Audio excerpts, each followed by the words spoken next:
tardes a todos. Vamos a dar inicio con la ponencia del día de hoy, que es sobre la investigación jurídica y el derecho al trabajo. Muchas gracias compañeros. Efectivamente, el, el tema que nos convoca hoy día es el tema de la metodología de la investigación y efectivamente, en mi caso, vamos a comentar un tanto la lectura de Pixamudio sobre metodología. Así también vamos a hablar cuando corresponda del profesor samarquino llamado Alexandro Solís Espinosa, que también tiene un libro muy interesante sobre metodología de la investigación. Y también vamos a ver un poco de lo que ha escrito Armando Zubizarreta, y bueno, La aventura del trabajo intelectual, una obra ya clásica que tiene mucho contenido en relación a las cuestiones más técnicas del fichaje, etc. Y nos vamos a apoyar también en otras lecturas como de José Loracán sobre filosofía, y, y también vamos a comentar, por ser materia del cuestionamiento inicial, el tema sobre el- la jurisprudencia no es ciencia de Julius Hermann von Kirchmann, ¿no? Para poder iniciar, ¿no? Porque justamente el, cuando nosotros hablemos de este procedimiento, este conjunto de técnicas, pasos, etcétera, que nos lleve a investigar un objeto determinado de la realidad concreta, tenemos primeramente que evaluar, digamos, qué ha ocurrido en torno, al menos con el objeto que el derecho presume que debe investigar, ¿no? Justamente el von Kirchmann, ya en un clásico discurso que data del año 1847, había expuesto las razones por la cual consideraba que la jurisprudencia no es ciencia y el carácter científico de la llamada ciencia del derecho, ¿no? Claro. Y él justamente cuestionaba, y yo voy a citar textualmente lo que él dice en una parte que también es materia de conocimiento en general para iniciar este aspecto de la metodología, cuando él decía, ¿no? ¿Cuán es el contenido de todos aquellos comentarios, exégesis, monografías, cuestiones, meditaciones, tratados y casos jurídicos? Solo una pequeña parte de esta literatura se ocupa del derecho natural. Bueno, el derecho natural entendido como el derecho conforme vive en el pueblo y se realiza en el círculo de cada cual, y que tiene que ver con las instituciones como de la vida social en general, ¿no? Y decía, solo una pequeña parte de esta literatura de monografías, de cuestiones, meditaciones, tratados, etcétera, una pequeña parte eh, trata justamente del derecho natural, y más del 9 décima parte eh, trata de las lagunas, ambigüedades, contradicciones, de lo falso. Las 9 décimas de la otra parte va a tratar todo ello, ¿no? Lagunas, ambigüedades, contradicciones, de lo falso, de lo anticuado, de lo arbitrario, de las leyes positivas, etcétera, etcétera, etcétera, ¿no?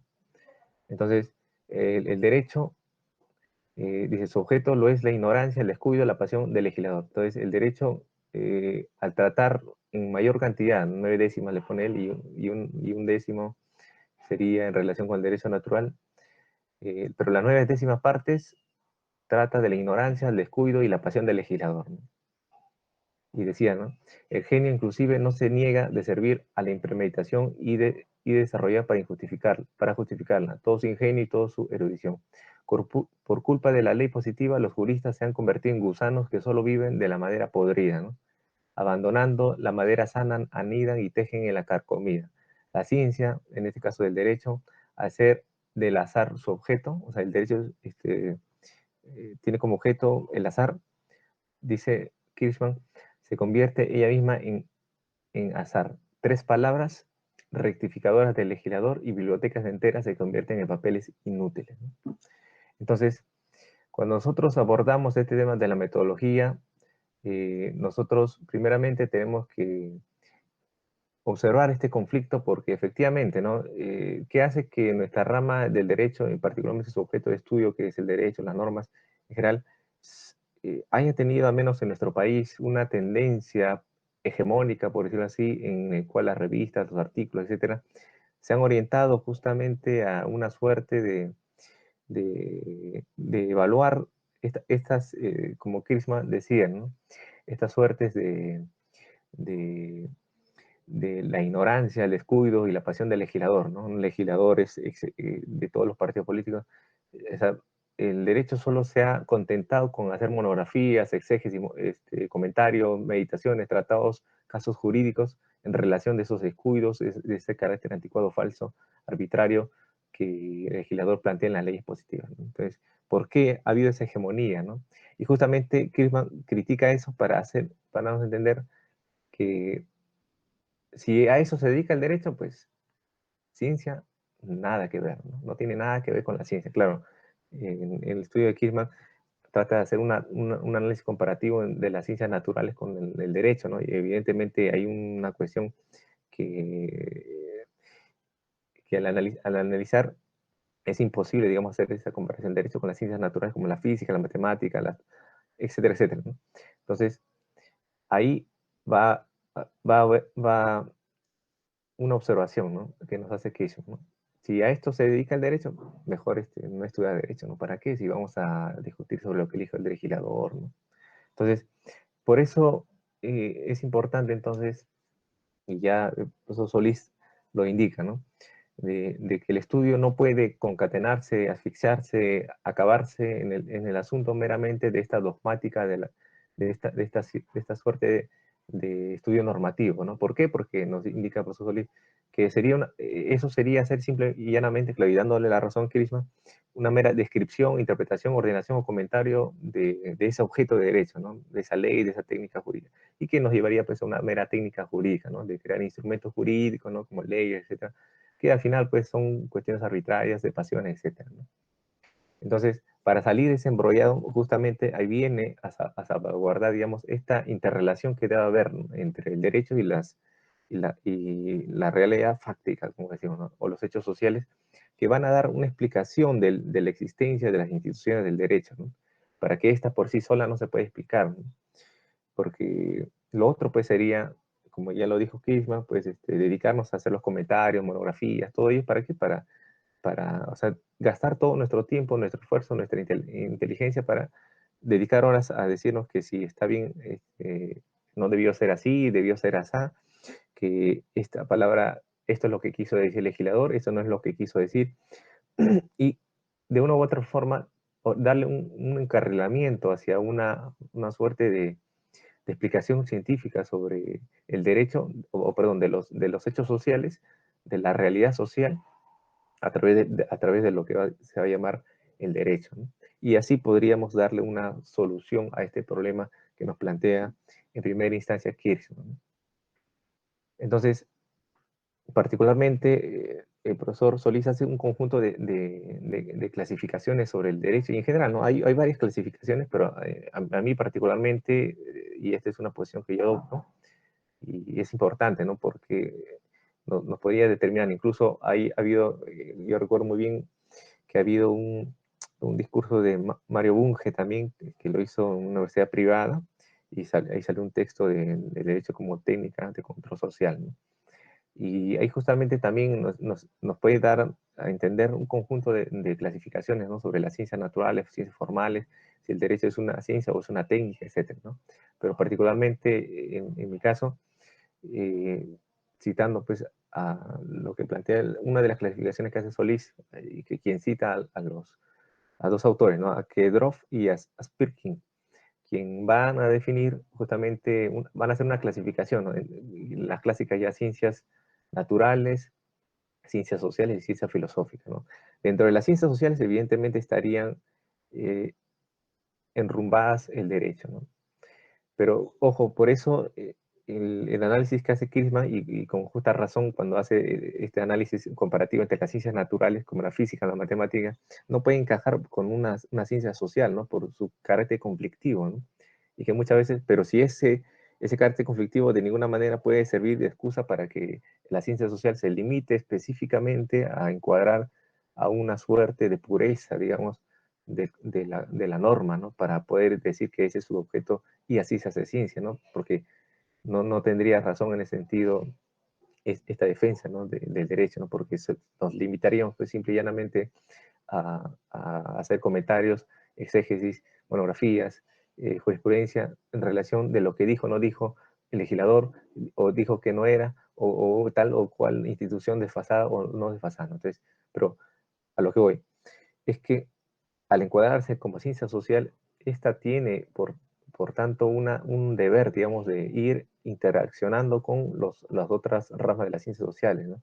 Y por eso, en esta clasificación que es de Kedroff y Aspirkin, nos indica que el derecho estaría dentro de la ciencia social, pero en el subgrupo de las ciencias que estudian la base y la superestructura, ¿no?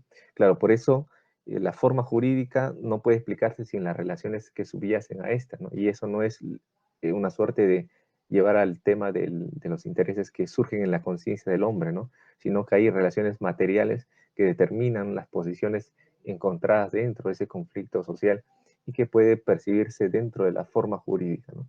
Ya sea en su ámbito público, en las normas del Estado, o en su ámbito privado, ¿no? En el sector de las empresas, etcétera, ¿no? Entonces, esta clasificación nos permite de una u otra forma ir delimitando, ¿no? Para poder darle una suerte de análisis científico al derecho en la medida con sus limitaciones históricas determinadas, ¿no? Para disti dis distinguir de lo que vendría a ser las ciencias naturales y de las ciencias, en este caso, filosóficas. Entonces, el profesor Fixamudio nos va a indicar que dentro de estas, al menos, problemática que hemos dado al inicio con Kirchmann, nos va a inducir una suerte de tendencias que se han dado, ¿no? Entonces, primero hay una suerte de tendencias que buscan salvar, digamos, esta suerte de acientificar el derecho con una suerte de importación de métodos, de disciplinas ajenas al derecho, ¿no? Como la matemática, la física, ¿no? Y que van a buscar una suerte de sistematización de los datos sensibles, pero que, bueno, luego el profesor Fixamudio también va a criticar eso, ¿no? Porque muchas veces, más que buscar una suerte de simplicidad del derecho, lo que van a hacer es hacerlo menos entendible, ¿no?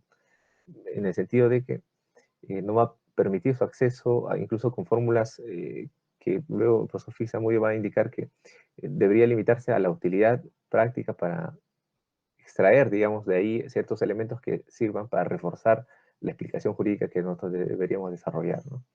Y luego la otra tendencia que viene a ser el realismo sociológico, que ya lo ubica, ¿no? Particularmente en el sentido de los tratadistas estadounidenses y escandinavos, ¿no? Que vendría a ser esta suerte de los estudios sociológicos que van a dar soporte a los estudios jurídicos, ¿no? En oposición evidentemente a este formalismo racionalista.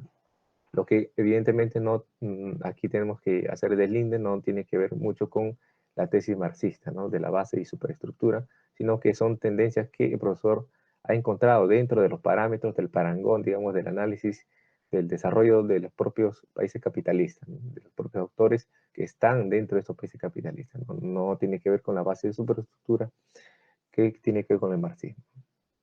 Entonces, frente a eso, el profesor nos propone hacer el estudio de los métodos y técnicas de investigación. ¿Con qué objeto? De poder comprender el carácter científico de la rama del derecho, ¿no? Porque si bien es cierto, hemos indicado que hay una necesidad de comenzar a aperturar el derecho como objeto netamente de la norma a una interrelación con otros campos. Este tiene que ser desarrollado también por el método, ¿no? Por un buen método y una técnica de investigación, ¿no? Entonces, como método, nosotros vamos a comprender que la aprehensión, esto nos lo dice Delors acá, el método es la aprehensión, comprensión e intelección de la realidad mediante un conjunto de procedimientos racionales que nos posibilita no solo la interpretación, sino la transformación de los procesos tanto naturales como sociales. Entonces, aquí hay una suerte de racionalidad en el sentido de los datos materiales que empíricamente podemos obtener a través del desarrollo de tesis, de leyes, en el sentido de las ciencias naturales, y que van a determinar ciertos comportamientos, regularidades, etcétera, en la vida social, ¿no? Entonces, frente a ello, se busca con el método llevar a cabo transformaciones que puedan tener incidencia sobre la población. Y esto es importante porque, al menos desde la lectura de Fixamudio, no he podido encontrar esta suerte, si bien es cierto, el racionalismo y el empirismo como métodos, pero hay una necesidad de la aplicación necesaria sobre la vida material de las condiciones sociales, económicas, políticas, culturales, etcétera, de la vida de una sociedad determinada. Entonces, ahí, en esta definición de método que hace Lacan, nos parece que también se debe tomar en cuenta, ¿no? Pero, ahora, ¿qué nos indica el profesor Fix-Amudio? Que el carácter científico no radica en el empleo de un método determinado, ¿no?, sino en la correcta utilización de nuestra inteligencia para apreciar debidamente las cualidades del objeto del conocimiento. Claro, porque lo que nos trata de indicar es que a veces no es tanto utilizar el empirismo o el racionalismo, sino que estos, tanto el empirismo como el racionalismo, sean utilizados correctamente para la debida obtención de lo que nosotros deseamos conocer sobre una realidad concreta, ¿no? En particular, el conocimiento de nuestro objeto de estudio, ¿no?, por decirlo así. Entonces, el método, el profesor Fix-Amudio lo va a definir de la siguiente manera, ¿no? El método o métodos jurídicos como aquellos instrumentos racionales, especialmente de carácter lógico, que podemos utilizar para lograr el conocimiento y sistematización de la disciplina jurídica. Mientras que la técnica jurídica, las técnicas de investigación van a ser los medios de carácter práctico que nos permiten realizar una investigación de la manera más adecuada al propósito que perseguimos con la misma. Entonces, tanto el método como un instrumento racional del procedimiento de la materialidad, más la técnica como los pasos específicos, concretos, que nos permiten recabar la información, van a dar, digamos, de una u otra forma, en el ámbito del derecho, la posibilidad de encarrilar el problema, digamos, de la cientificidad, darle mayor soporte, ¿no? Darle mayor soporte para indicar de una u otra forma pautas que nos permitan salir más allá, salir de esa suerte de acorralamiento normativista, ¿no? Entonces, posteriormente a ello, nos indica algo importante aquí el profesor Zamudio. Primero, la perspectiva. O sea, ya, yo tengo estos métodos, ¿no? El método empirista, racionalista, y bueno, nosotros hemos indicado la necesidad de la práctica para evaluar las tesis, leyes, regularidades que observamos en función de del empirismo o del racionalismo, ¿no? La práctica social. Frente a ello, ¿qué perspectivas nos dan, nos da el método? Bueno, nos indica 4 perspectivas, ¿no? Primero, la perspectiva filosófica del método jurídico. ¿Cuál es? Bueno, nos va a establecer los caminos lógicos por los cuales se alcanza el conocimiento y que va a implicar, por ejemplo, la deducción, la inducción, la síntesis, el análisis, el subjetivismo, el objetivismo, el realismo, el formalismo, etc., ¿no? También nos indica que una perspectiva es, este método jurídico es la concepción científica. ¿Qué va a indicar ello? Nos va a indicar primero que el examen de técnicas más adecuadas para la elaboración, investigación, enseñanza y aplicación del derecho. Entonces, y aquí se va viendo el procedimiento técnico que se va a aplicar, digamos, como técnica jurídica. Y la tercera perspectiva ya viene a ser las preocupaciones metódicas de diversas corrientes jurídicas, donde toda doctrina o teoría puede ser considerada como un método, ¿no? Método histórico, sociológico, etcétera, ¿no? Como parte de corrientes, son corrientes jurídicas que pueden ser utilizadas como métodos para la aplicación del análisis del derecho. Ahora, y por último, la perspectiva sería como instrumentos prácticos, el método como instrumento práctico, que puede utilizarse para realizar correctamente un estudio científico sobre la materia, ¿no? Que ya tiene que ver con el sentido estricto de la técnica científica. Entonces, estos métodos, ¿qué nos van a indicar? Fix-Amudio nos indica lo siguiente, ¿no? Primero, que tiene que haber, la finalidad de estos métodos es la exigencia de la aplicación complementaria, ¿no? No posición intermedia, sino complementaria, ¿no? Entre estos conceptos de carácter que se van a sistematizar por el método racionalista, que van a implicar los conceptos de carácter jurídico, donde prevalece la deducción y la síntesis, más el examen realista de los datos de la experiencia jurídica a través del análisis y la inducción. Esa es la finalidad del método cuando se aplica para la investigación jurídica. Y además, la investigación jurídica utiliza tanto el método empírico como el racional, los cuales se encuentran íntimamente relacionados y se complementan recíprocamente, ¿no?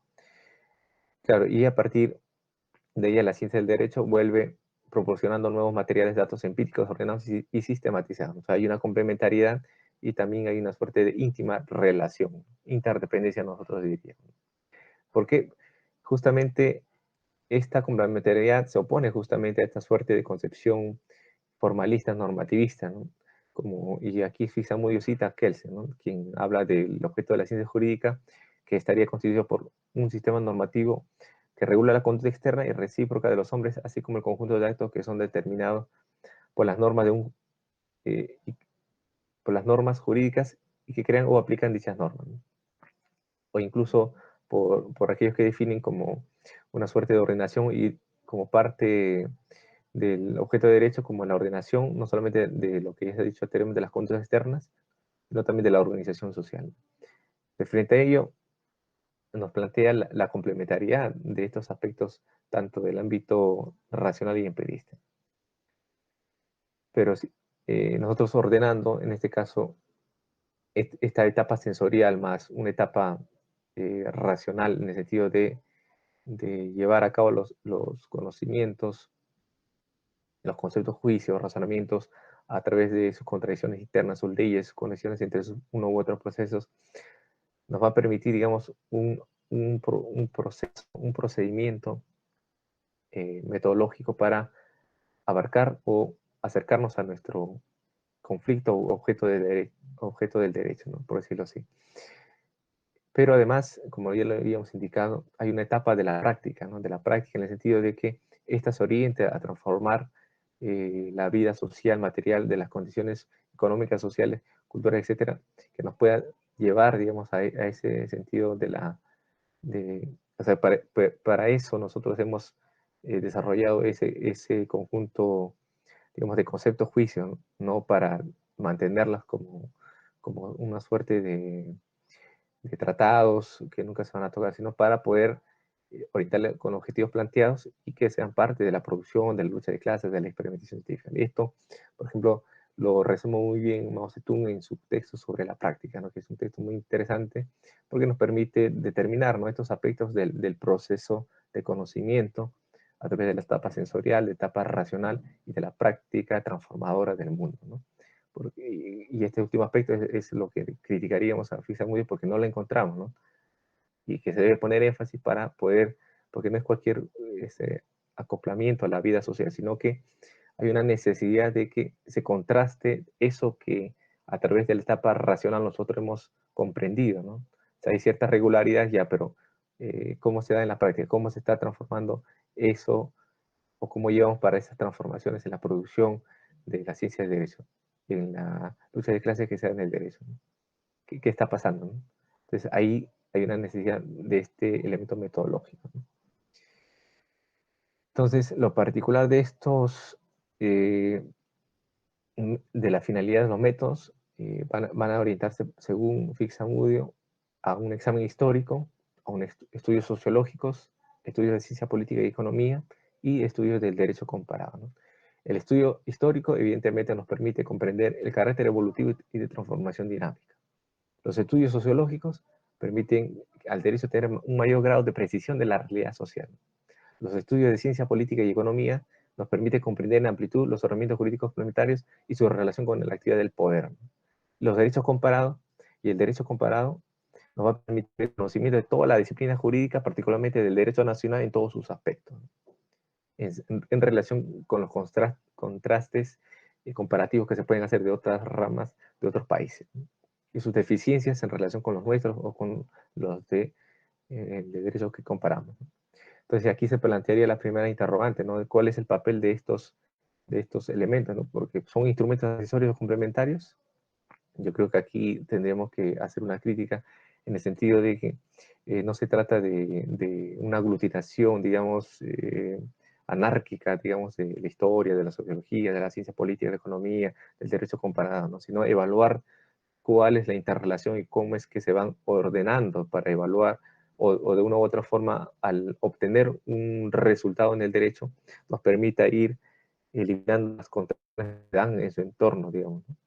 Porque si el objetivo es estudiarlas como si fuesen datos históricos, datos sociológicos, datos de la economía, datos del derecho comparado, y bueno, todo eso lo unimos o lo utilizamos como elemento complementario. No estamos viendo sus interrelaciones y cómo se van estos ordenando dentro de los procesos conflictivos del derecho, que muchas veces hacen subordinar al derecho a aspectos de la economía política, ¿no?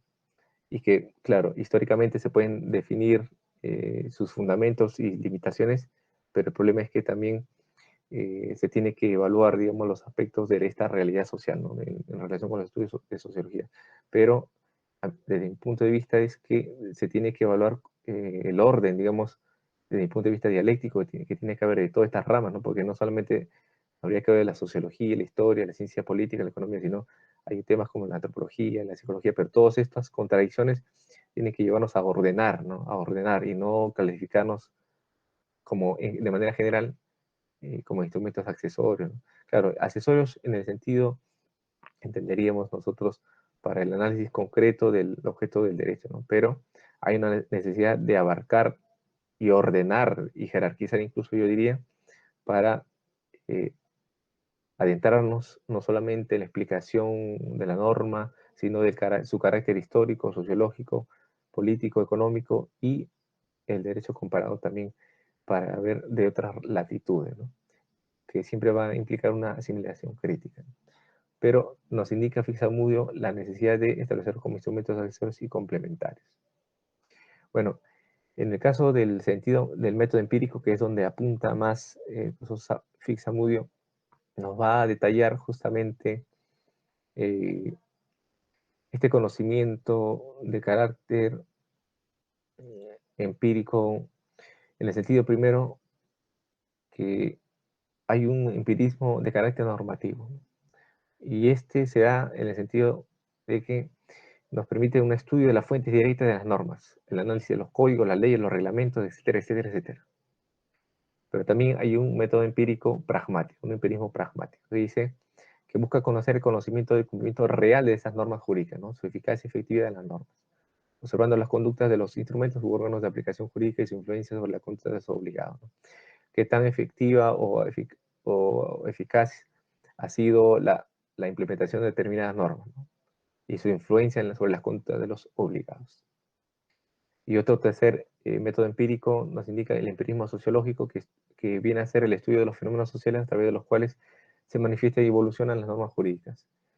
Se logra el cumplimiento o se explica la conducta de los sujetos previstos de las mismas normas.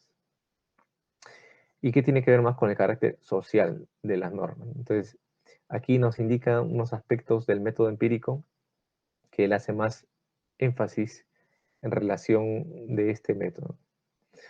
Entonces, aquí se nos plantea la siguiente interrogante, ¿no? ¿Se constituyen las dos últimas como fuentes mediatas o indirectas del conocimiento jurídico?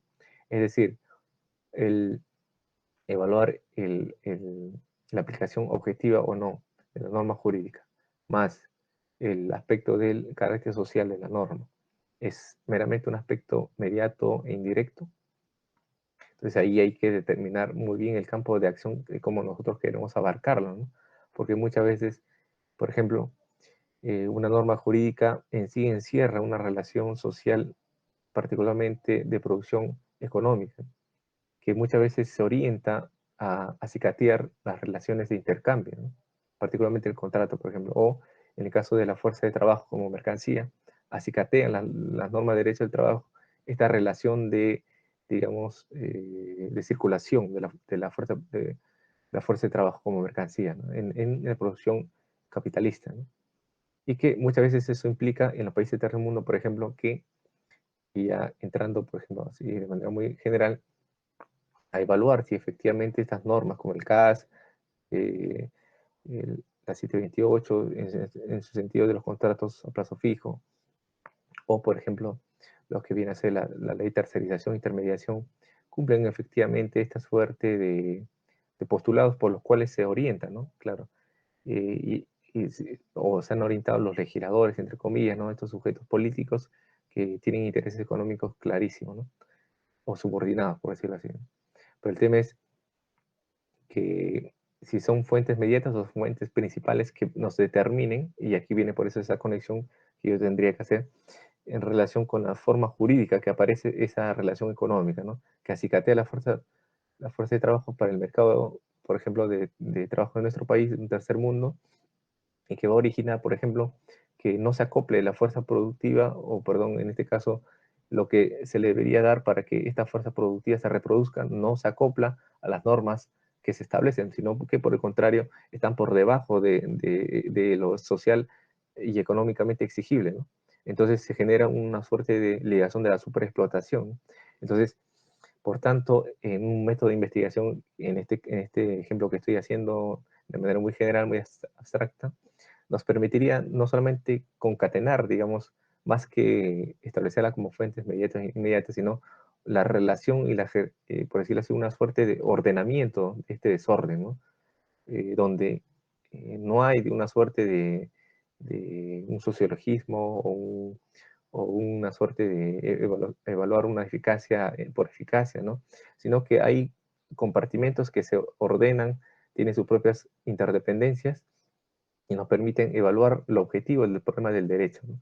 Más allá de solamente evaluar su aplicación o no aplicación correcta, sino por qué es que efectivamente esa no aplicación es necesariamente una ligación con las bases de producción de la vida social y material, ¿no? ¿Por qué se busca cicatear la fuerza de trabajo no, en el proceso de producción económica capitalista? ¿Por qué sí, por qué no? ¿Por qué estas no se articulan al grado de desarrollo de la vida humana, ¿no? ¿Por qué se trabaja más de 8 horas a pesar de que ya se supone que hay instrumentos tecnológicos que deberían darnos esta suerte de medida eh, mayores horas de descanso, ¿no? Ya no trabajar 8, sino 6 horas, ¿no? Entonces, aquí se ve una necesaria interrelación que debe haber que nos llevaría particularmente a mí a calificar como una necesidad de relaciones de interdependencia, de complementariedad, y también ubicar al derecho como el objeto de estudio, claro, la norma como objeto de estudio de derecho, pero que es el objeto inmediato, ¿no? Más allá que las relaciones que detrás de estas se albergan, son las por decirlo así, el aspecto principal, ¿no? Que nos va a permitir desembocar en todo lo que ya hemos explicado. Todo esa totalidad del problema, ¿no? Sin dejar un cabo suelto, pero que se presenta ante nosotros como el derecho y que este derecho, esta norma jurídica, detrás de esta tiene un conglomerado de razones económicas, sociales, políticas, etcétera, que explican en ese sentido la totalidad del conflicto jurídico, ¿no? Entonces, de esa forma, las personas que realizan un artículo, un ensayo, etcétera, nos pueden permitir a través del derecho evaluar todas estas relaciones, ¿no? Sociales que hay detrás, estas interacciones entre los diversos campos, que nos va a permitir, digamos, el estudio más completo del derecho, ¿no? Más allá de una suerte explicación, como ya lo dijimos al inicio, ¿no? De los caprichos, de las cuestiones pasionales, sentimentales, que el legislador quiso o no quiso decir, ¿no? Sino que vamos explicando objetivamente lo que, más allá si dijo o no lo dijo el legislador, lo que objetivamente pasa en la vida material de determinados sectores de la población. Entonces, hay una suerte de inversión que haríamos en relación con este proceso de conocimiento que es parte de la metodología. Bueno, entonces, ya para ir finalizando, porque el profesor Fixamudio hace una suerte de comentarios en torno a lo que viene a ser eh, algunos aspectos de la metodología de investigación jurídica y su relación con nuestras ciencias, ¿no? Esto es importante porque va a haber una suerte de coincidencia, ¿no? Una coincidencia, por ejemplo, cuando se hace técnicas de investigación, cuando se hace ciertas lecturas de investigación, documentos de crítica de datos obtenidos, cómo se elaboran fichas, cómo se cita bibliografía, hay una suerte de comunión con otras ciencias sociales. Entonces, o también cómo se plantean los estudios, cómo se construyen los estudios, exposición de los temas de investigación, hay una suerte de coordinación que por eso, digamos, hay una suerte de interrelación, ¿no? Que nos está poniendo a conocimiento con las otras ciencias sociales, ¿no? Asimismo, hay una suerte de necesidad de comenzar a introducir en los métodos de investigación también las técnicas, eh, algunas técnicas como los trabajos de campo, ¿no? Que vienen a hacer encuestas, entrevistas personales, que puedan dar una suerte de mayor plenitud sobre el conflicto, ¿no? Por ejemplo, ahí hay bastante necesidad a veces de estudiar los testimonios, a veces de cómo se van desarrollando efectivamente la promulgación de citas normativas. Y, por ejemplo, también nos habla del empleo de la estadística y la computación, ¿no? Que de una u otra forma debe ser útil para los fines que nosotros nos determinamos, ¿no? Pero que evite la verborragia y que siga manteniendo ese carácter modesto y explicativo, ¿no? Porque el objetivo no es comenzar a establecer, y así ponía fórmulas matemáticas, ¿para qué? Para que al final, de una u otra forma, las personas que leen ello no entiendan nada y se daría pues también lo que Kirchmann decía, ¿no? Ese alejamiento de que crea una suerte de especialista, ¿no? O una aristocracia que ellos nomás entienden, digamos, de lo que están hablando y el resto adopta la censura, ¿no? Tiene la censura porque no conoce el tema, ¿no? Por decirlo así, ¿no? Entonces, evitar esos fines cuando se utilice la estadística y la computación, que es muy útil porque justamente la computación nos permite, por ejemplo, establecer ciertos programas donde se pueden albergar ciertos mecanismos de ordenamiento y sistematización de los datos, ¿no? Por ejemplo, para evaluar las tendencias o tendencias de ciertos fallos, ¿no? O la estadística que es útil, por ejemplo, en el caso de la seguridad social, ¿no? Que tiene que ver, por ejemplo, con los datos de, de la esperanza de vida, de la edad de jubilación, de las personas, cuántas personas están afiliadas, no afiliadas, etcétera, etcétera, ¿no? Que va a permitirnos, claro, pero a partir de que solamente la introducción de esto, así a rajatabla, un cuadro estadístico en un trabajo es ya hacer ciencia del derecho, no, no, entonces es, digamos, una parte que nos puede servir para darle soporte con mayor claridad a nuestro trabajo, ¿no? De investigación. Entonces, aparte de ello, también nos indica, por tanto, el profesor Fisamudio, los estudios semánticos, también porque es importante ello, porque nos puede delimitar con mayor claridad los conceptos jurídicos que nosotros utilizamos y que muchas veces pueden generar esta suerte de controversias innecesarias, ¿no? Y bueno, el tema de la investigación y enseñanza. Aquí la enseñanza teórica nos indica, profesor Zamudio, esta necesidad, ¿no? Y esto ya sería como una suerte de deber, ¿no? Que deberíamos nosotros también adoptar como parte del taller, esta necesidad de, bueno, que se viene desarrollando también con la realización de seminarios, trabajo de campos, clases magistrales en sus justas proporciones, pero también involucrar al alumno en esta dinámica, una dinámica participativa activa que implique un trabajo colectivo, equipo técnico, etcétera, ¿no?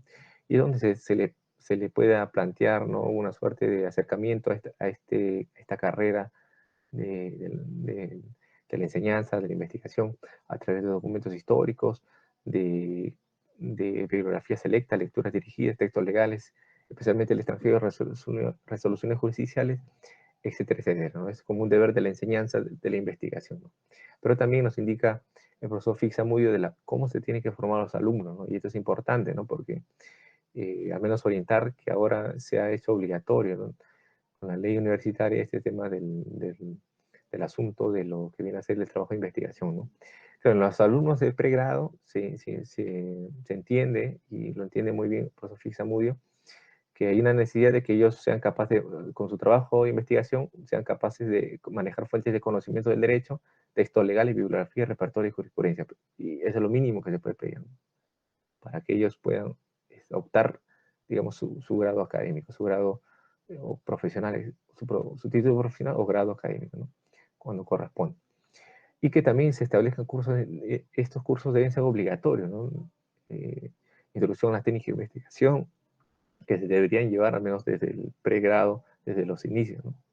Asimismo, la necesidad, por tanto, de establecer seminarios y ayudas, intercambios de conocimientos, etcétera, etcétera, a fin de necesidad de ir orientando todas estas búsquedas del conflicto jurídico hacia las necesidades prácticas de la vida jurídica, ¿no? Que a veces creo que había en nuestra universidad San Marcos había una suerte de asesoría jurídica gratuita, ¿no? Que puede ir acercamiento, ¿no? O una suerte de clínica jurídica para acercarnos a las necesidades prácticas de la vida jurídica de nuestro país, ¿no? Entonces, frente a eso también nos indica que es importante la participación de los alumnos en esta elaboración de estas actividades, ¿no?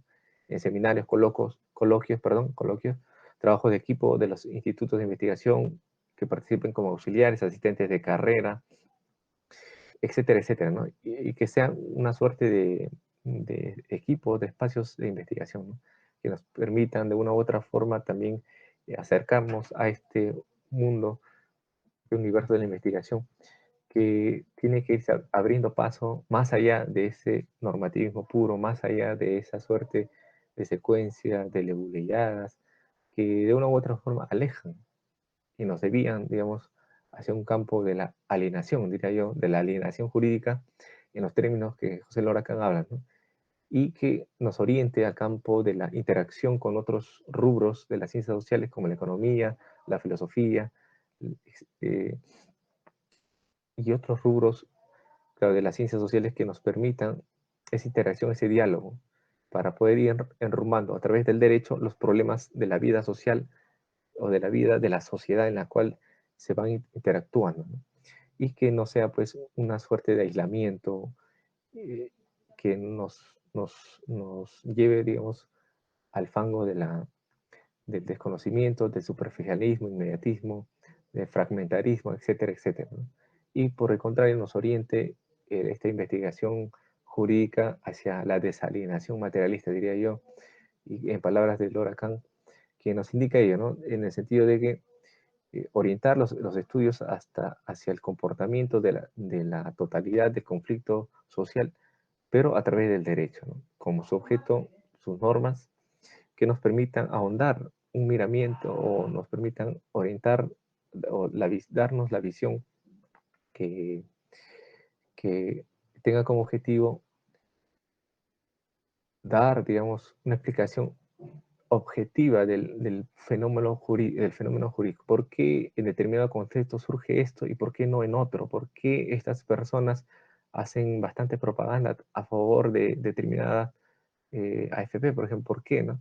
¿Por qué determinados legisladores aplican puertas giratorias, no? ¿Por qué estas formas jurídicas acicatean el proceso de producción, pero acicatean también el proceso económico de la fuerza de trabajo, ¿no? ¿Por qué la buscan destrabar?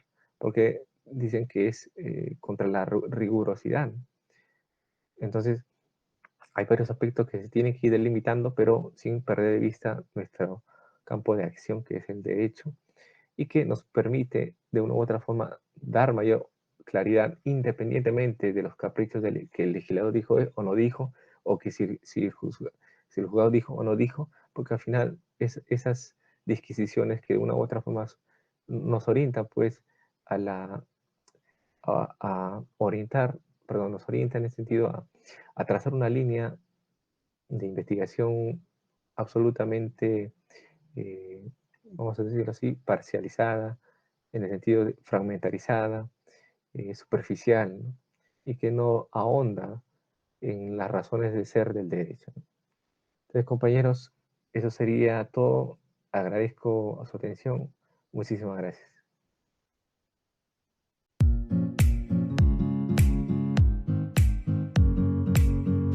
Buenas tardes a todos. Bueno, a continuación voy a exponer el tema de la investigación científica y su relación con el derecho del trabajo. Básicamente, hemos tomado una lectura del doctor laboralista español Jesús Cruz Villalón sobre la metodología científica y el derecho del trabajo. Bueno, antes de entrar a esta lectura es importante señalar unos conceptos previos, ¿no? Así brevemente. En primer lugar, la investigación científica.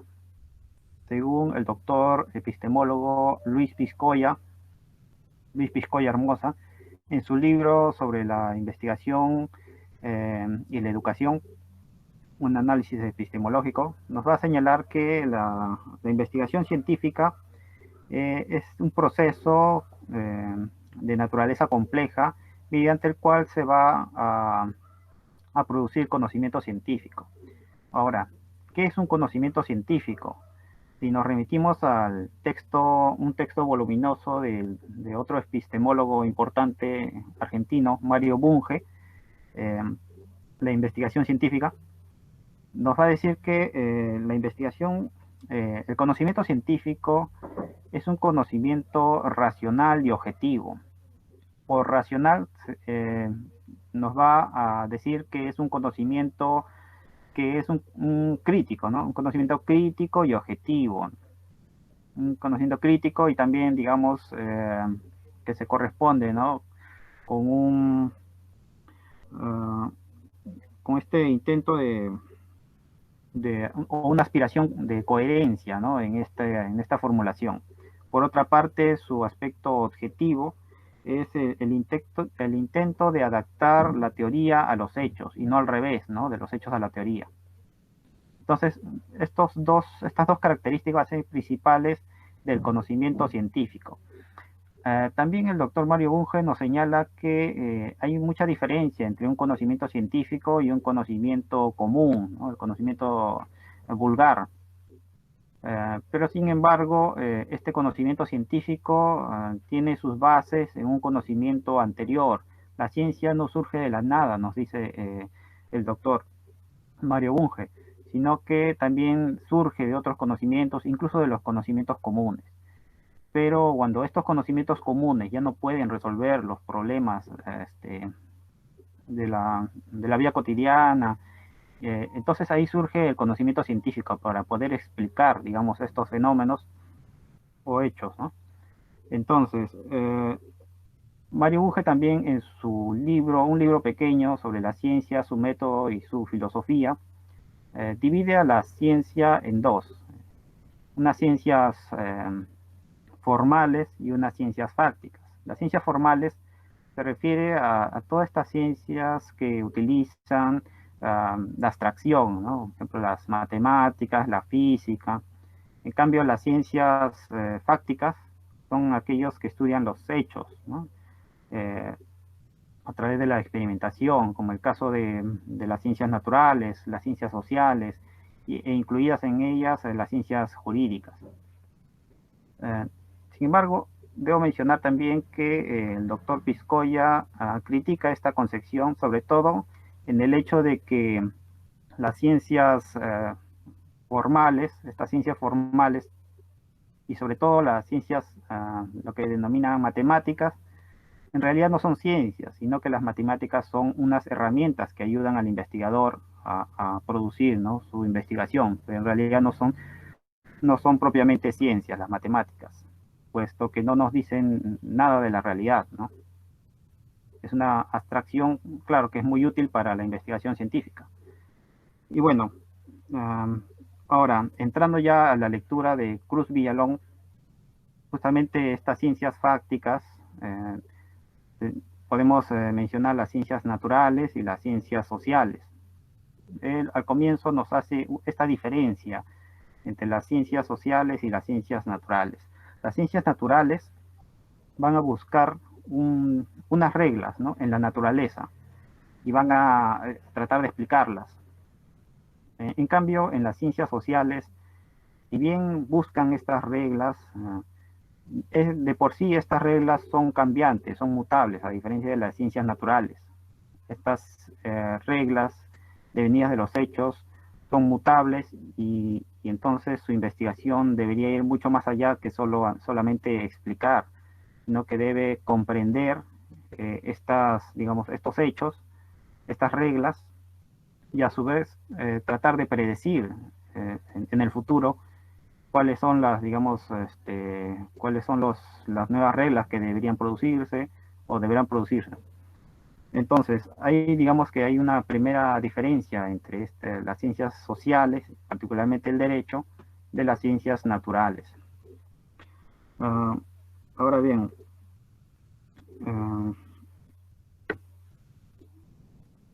los científicos sociales justamente se van a caracterizar por esto, porque incluyen en su estudio, en el estudio de las reglas, un carácter valorativo, ¿no? A diferencia de las ciencias naturales. Y digamos que es un conocimiento mucho más complejo, y si lo vemos desde el derecho del trabajo, es aún mayor la complejidad, como vamos a ver a continuación.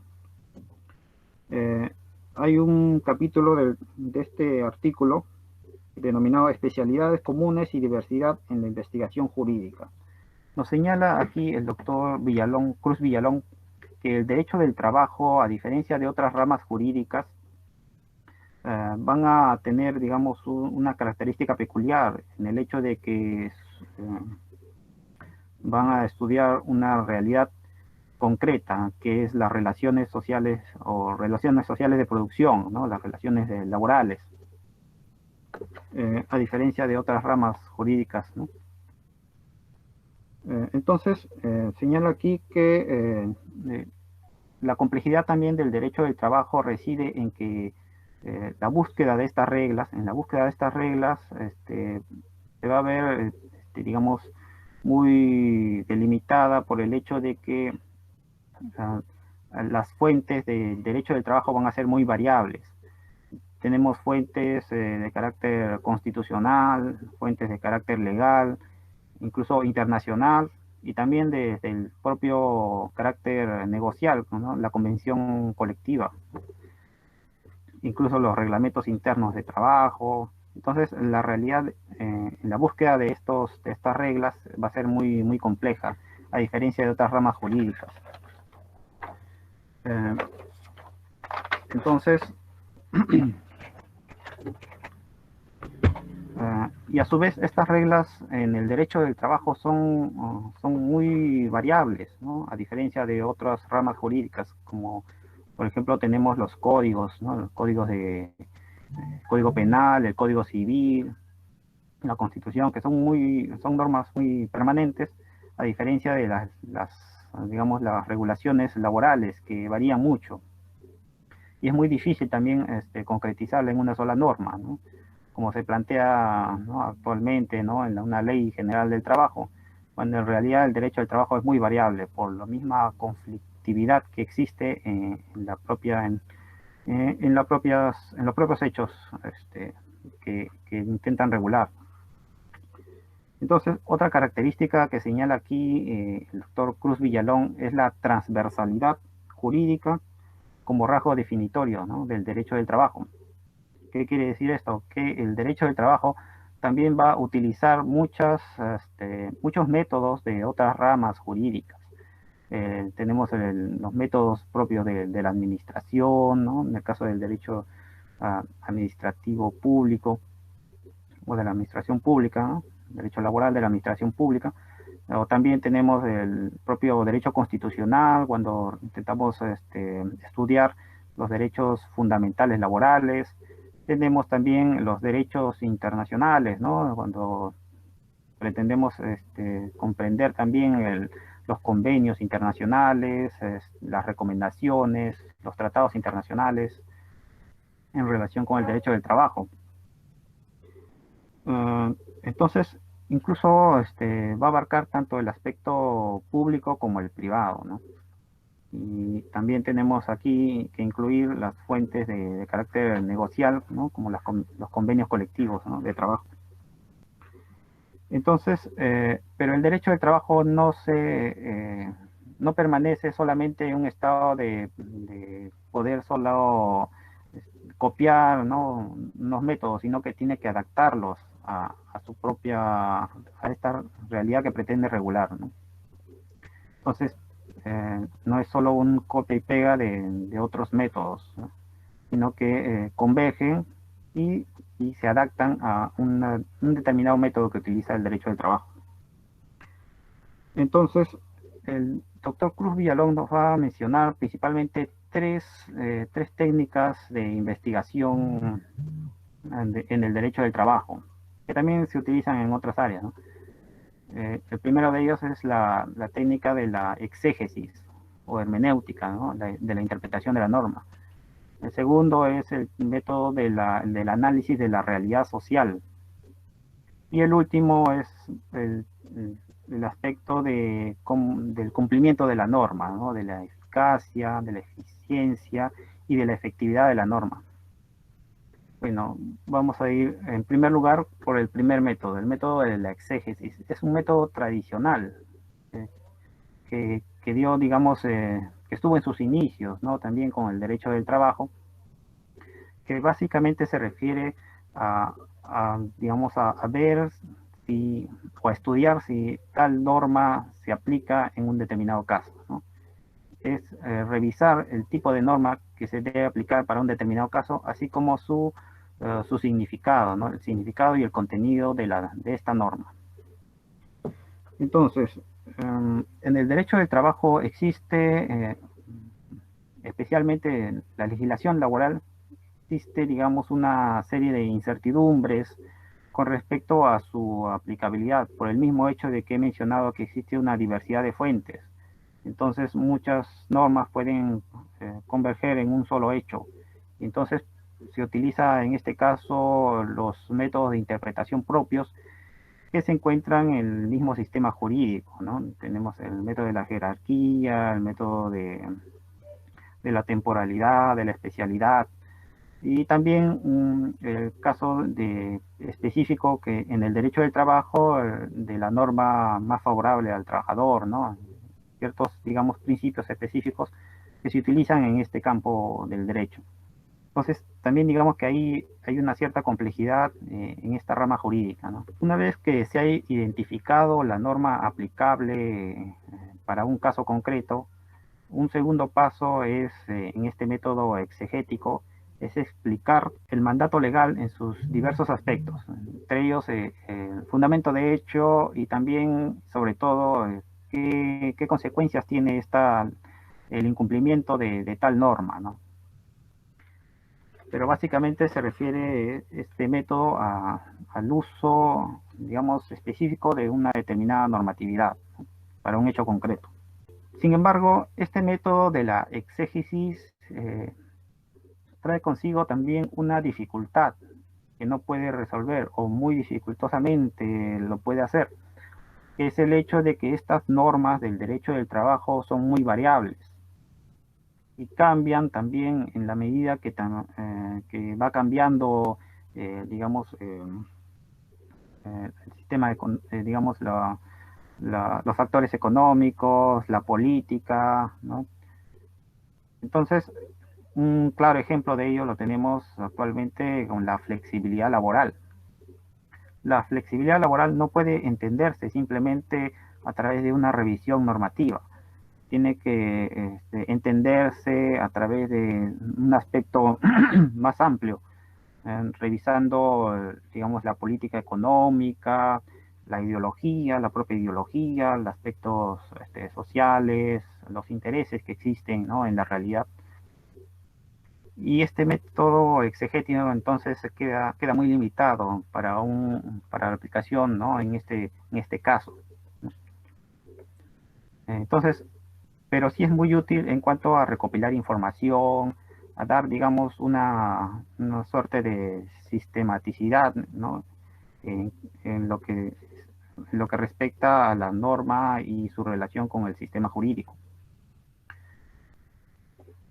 Y entonces el doctor Cruz Villalón señala que el jurista no debe quedarse en el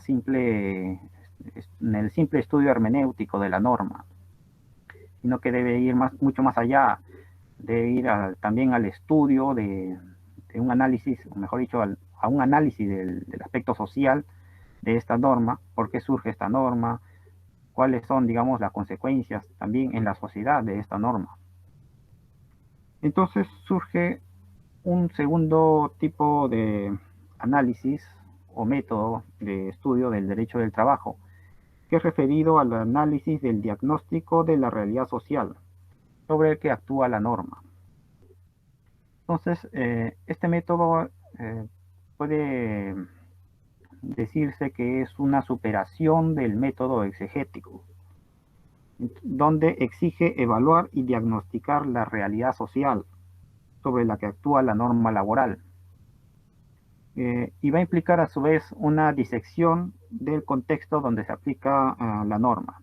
Es decir, con este método vamos a poder estudiar el aspecto histórico, el aspecto económico, el aspecto social, ¿no?, de una determinada norma. ¿Cuáles son las consecuencias? O por qué surge una determinada norma, ¿no?, en un contexto social específico. Mediante esta técnica o método se puede explicar por qué surge una determinada norma en un contexto social el cual nos abocamos, ¿no? Entonces nos dice que si el jurista no estudia la realidad social, va a verse muy limitado en cuanto a su capacidad interpretativa de la propia norma, pues el propio legislador, al emitir sus normas, ya nos está diciendo que éstas deben ser aplicadas en un contexto determinado, ¿no? Como ayuda a este método del análisis social, tenemos el método que para algunos es, digamos, es una rama jurídica, pero en realidad es un método del derecho comparado, ¿no?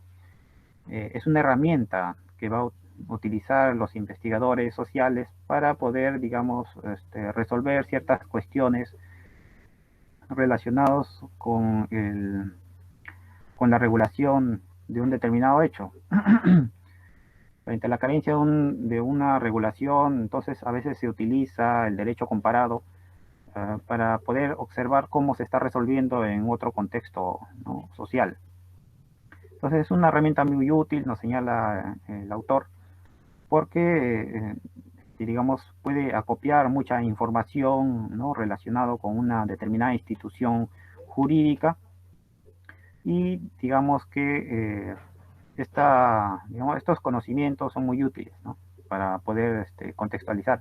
Sin embargo, nos hace una advertencia el autor en el hecho de que una norma también está relacionado con su funcionalidad contextual, ¿no? Él lo denomina funcionalidad contextual en el hecho de que una norma, si bien puede aplicarse muy correctamente en un determinado contexto, esta misma norma, si se traslada a otro contexto diferente, entonces surge una problemática de su cumplimiento en muchos casos. O digamos que no puede resolver de manera muy efectiva esta situación, esta problemática, ¿no? Entonces hay que tener mucho cuidado en aplicar, ¿no?, en cortar una norma y pegarla en otra, o entender incluso una normativa en relación digamos, con otra, ¿no? Eso también, el aspecto interpretativo también tiene que tenerse mucho cuidado aquí, ¿no? Siempre la interpretación debes tener como base el contexto mediante el cual se mueve tal normativa.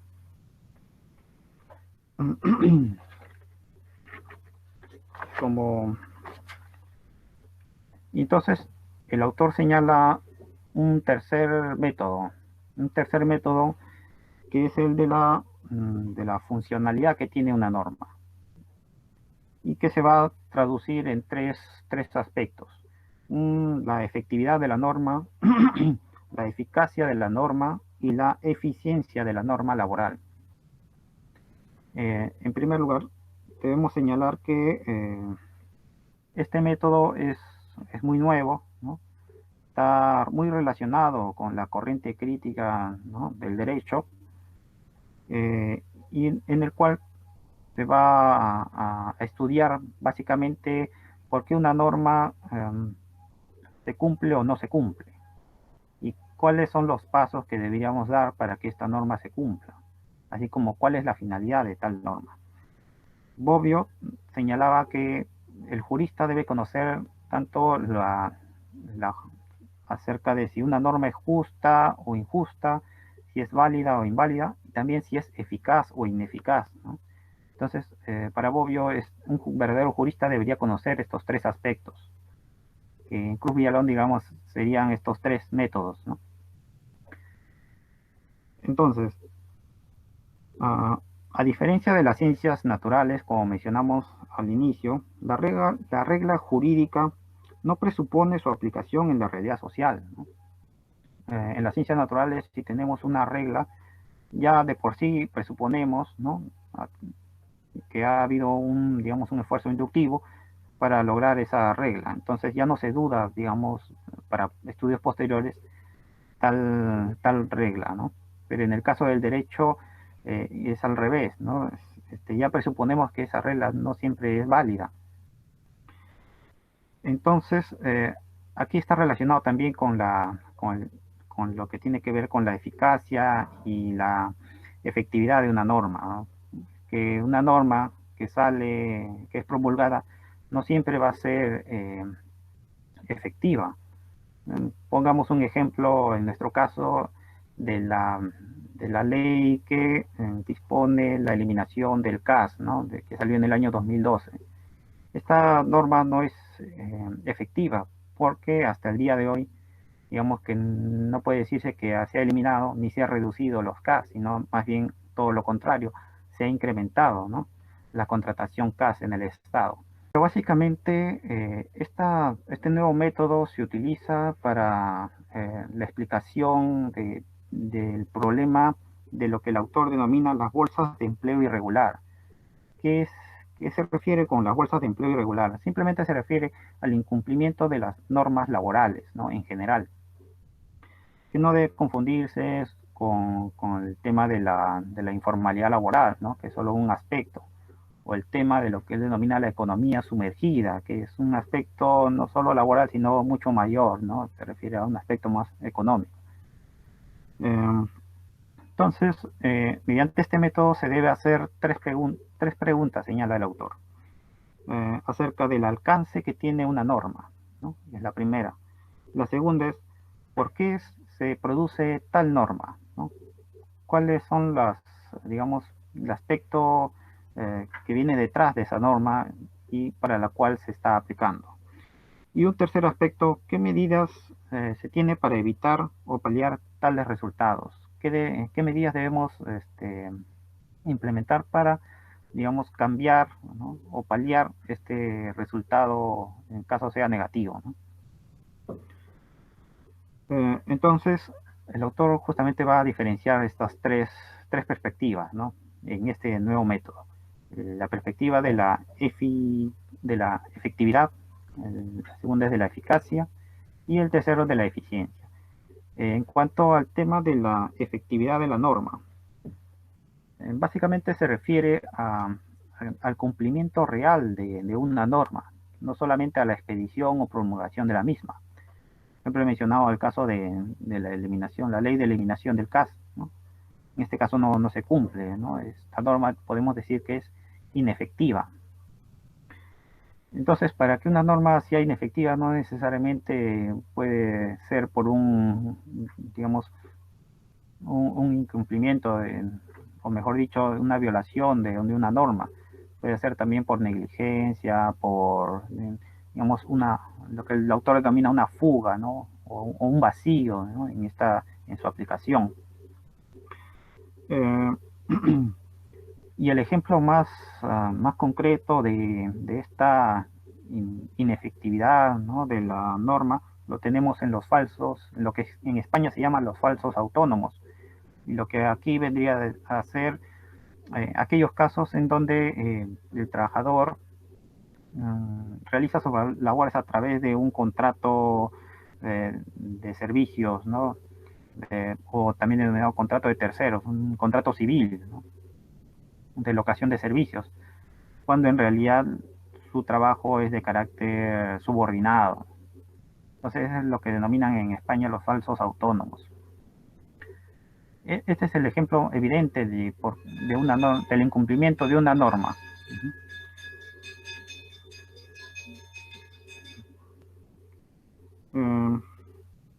Entonces el autor señala que es posible una gradualidad en el incumplimiento de la norma.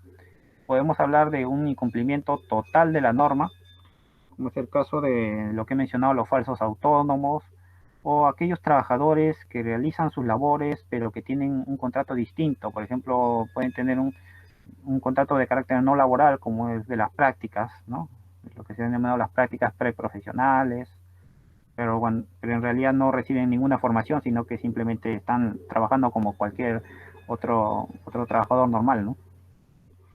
Y también tenemos el incumplimiento parcial de la norma, que es el caso de que se les da un contrato, pero no un contrato real, un contrato laboral, pero no un contrato que debería ser aplicado en estas labores, ¿no? Por ejemplo, un contrato de carácter parcial cuando se está realizando labores propias de un contrato a tiempo completo, ¿no? Entonces, el autor señala aquí una crítica también al propio legislador, ¿no? Porque en muchos casos se puede evidenciar que hay una inefectividad de la norma, un incumplimiento real de la norma, pero que el legislador, para poder, digamos, paliar esto, se limita con solamente reconocer este incumplimiento de la norma. En este caso podemos poner un ejemplo de de los servicios no personales, por ejemplo, ¿no? Que existía anteriormente en el Estado. Creo que actualmente también existen algunos, pero que, digamos, estos trabajadores comenzaban a demandar, ¿no? En el Poder Judicial, y entonces sus contratos eran cambiados por contratos de trabajo permanente, 728. Y en el caso del año 2008, ¿no? Se crea lo que se denomina el contrato administrativo de trabajo, o de servicio, perdón, el CAS, el Decreto Legislativo 1057, mediante el cual va a conceder menores derechos a los trabajadores que aún no regulado por el Decreto Legislativo 728, para poder eliminar, digamos, estos servicios no personales. Pero yo lo interpreto desde esta manera que está viendo el doctor Brillalón, que el legislador está, digamos, reconociendo un carácter precario de trabajo, ¿no? Que en la realidad se presentaba como los servicios no personales, que al reconocerse mediante el contrato administrativo de servicios, el CAS, y mayor aún en el año 2012, cuando se resuelve su constitucionalidad en el Tribunal Constitucional, digamos que aquí es una crítica muy negativa al legislador, ¿no? Porque actúa de esta forma, ¿no? Reconociendo una eh, norma que, digamos, atribuye menores derechos a un trabajador con la finalidad de que, no, si ustedes revisan esta propia legislación, se señala, ¿no? Cuáles son los motivos para que se den, ¿no? Por ejemplo, el de la progresividad del derecho del trabajo, ¿no? Señala que lo comparan con la anterior, con los servicios no personales, y aquí digamos que están atribuyéndose mayores derechos, señala, ¿no?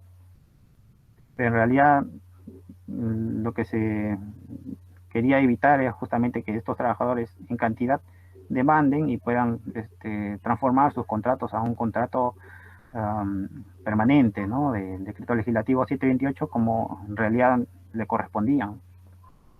Digamos, esta es la interpretación que está detrás, digamos, de todo esto, de todo, digamos, esta dación de leyes, ¿no?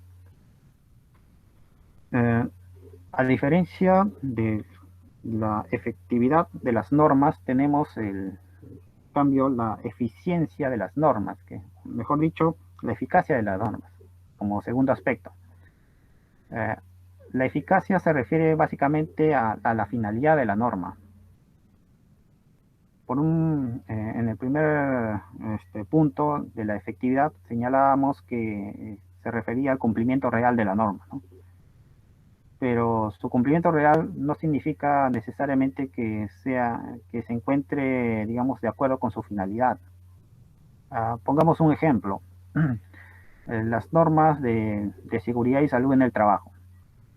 Si bien puede decirse que en un determinado momento se esté cumpliendo, es decir, es efectiva, sin embargo se produce un accidente o se produce alguna enfermedad ocupacional.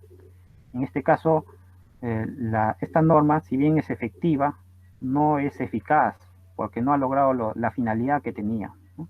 Esta es la diferencia que existe entre la efectividad y la eficiencia, mejor dicho, de la eficacia de la norma. Efectividad y eficacia de la norma.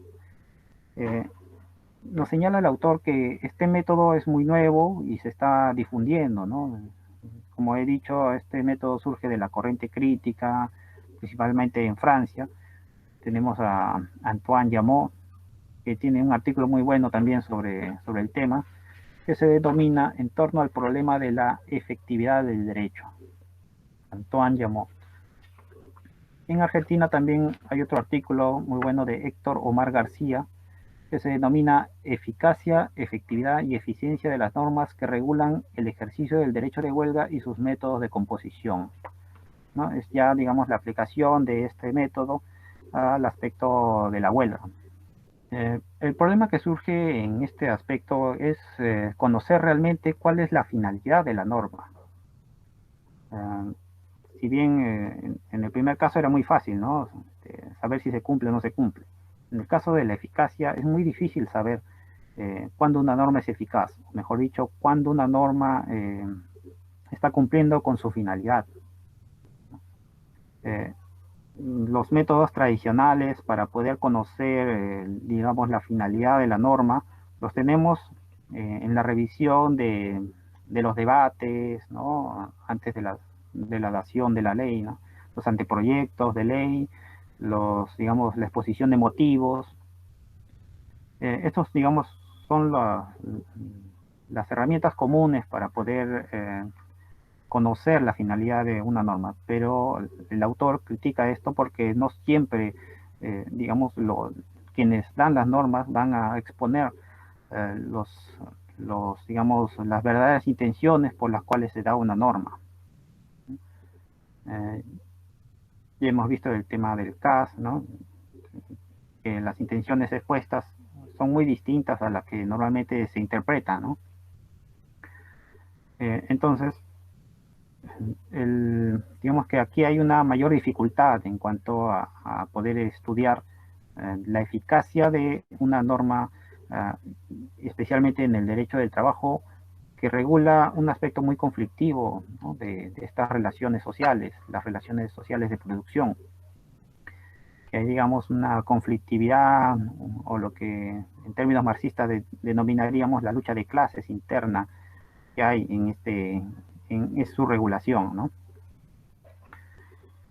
Y el último punto que hace referencia el doctor de este método es el de la eficiencia, ¿no?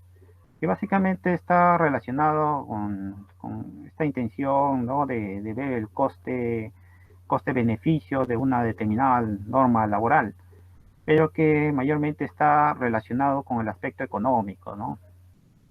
Porque en otros términos podríamos denominar el análisis económico del derecho. El autor hace una crítica a esta reducción, ¿no? de los intereses de una determinada norma al aspecto económico, cuando en realidad debería verse otros motivos igualmente importantes, como son los derechos sociales. Y entonces señala que debe aplicarse también aquí la importancia que tienen los derechos fundamentales, ¿no? Para la regulación, ¿no? En la regulación de la normativa.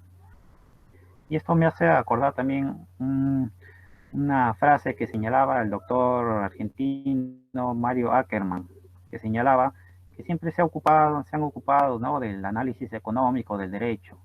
¿Y cuándo se ocuparán del análisis jurídico de la economía, ¿no? Entonces, hay como unas posiciones enfrentadas aquí, ¿no? Entre el derecho y la economía. Hay otro autor que he mencionado, ¿no? Antoine Jamot, que señala que aparentemente se ve como al derecho del trabajo como siguiendo prerrogativas de la economía, ¿no? Como si la economía fuera en realidad un aspecto indiscutible, ¿no? Cuando en realidad la economía es parte de la ciencia social.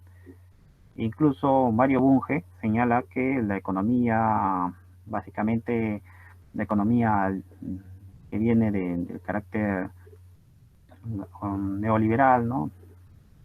Es una pseudociencia, señala él, ¿no? Es un aspecto muy fuerte. Niega el carácter científico a este tipo de economía, mediante el cual supone muchas ideas que no se conducen con la realidad, como es el caso de que todos los consumidores están informados, ¿no? Que hay un equilibrio, ¿no? Un equilibrio social propio sin la intervención del Estado. Entonces hay muchos aspectos que es muy importante conocer también, ¿no? Y unos artículos de Mario Bunge que deberían revisarse también en este aspecto. Entonces, el autor finaliza con esa, digamos, esa idea de que el derecho, la investigación en el aspecto jurídico laboral debería revisar estos tres métodos, ¿no? Un primer método exegético, el segundo método del análisis social, es decir, uh, revisar la norma, explicar en qué contexto se da esta norma, y finalmente el tercer método referido a la eficacia, eficiencia y efectividad de la norma, es decir, si realmente esta norma se está cumpliendo o no, y qué hacemos para hacer que se cumpla y para hacer que esta finalidad realmente se exprese en la realidad, ¿no? Entonces, ese sería un resumen de lo que es el artículo del doctor Jesús Cruz Villalón. Hay muchos aspectos aquí que se pueden digamos, discutir, que lo podemos hacer luego de esta exposición, ¿no? Entonces, muchas gracias.